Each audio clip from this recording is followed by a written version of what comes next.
नमस्कार मैत्रिणींनो, आज आपण बनवणार आंब्याचे पन्हे। त्यासाठी मी आंबे वाफवून घेतलेले आहे आणि ते एका भांड्यामध्ये छान याचा गर आपल्याला काढून घ्यायचा आहे। मैत्रिणींनो, मी आंब्याचा असा गर काढून घेतलेला आहे आणि आता मी एका गंजामध्ये ठेवलेला आहे आणि हे गॅसवर ठेवणार। हा गर छान रवीच्या सहाय्याने मी घोळून घेतलेला आहे आणि यामध्ये चवीनुसार मी टाकणार आहे थोडीशी साखर आणि थोडासा गूळ मी यामध्ये घालणार आहे। हे पन्हे आपल्याला छान उकळू द्यायचं आहे। साखर आणि आपण यामध्ये गूळ घातलेला आहे, हा गूळ वितळतपर्यंत, आणि थोडंसं मी पाणी घातलेलं आहे। यामध्ये मी चवीपुरतं थोडं मीठ घालणार आहे आणि हे छान आपल्याला उकळू द्यायचं आहे। आता यामध्ये मी घालणार आहे थोडीशी चारोळी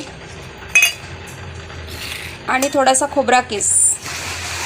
तर हा खोबरा किस मी छान बारीक किसून घेतलेला आहे। हे खोबरा आणि छान याला आपल्याला चारोळी आणि खोबरा किस यामध्ये घालायचं आहे।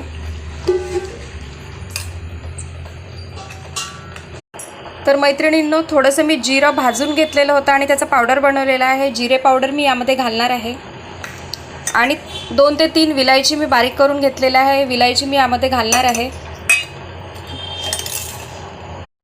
तर मैत्रिणींनो, आपले हे पन्हे रेडी झालेले आहे। तुम्ही बघू शकता, याची छान वाफ निघू द्यायची आणि याला मग फ्रीजमध्ये थंड व्हायला ठेवायचं आहे।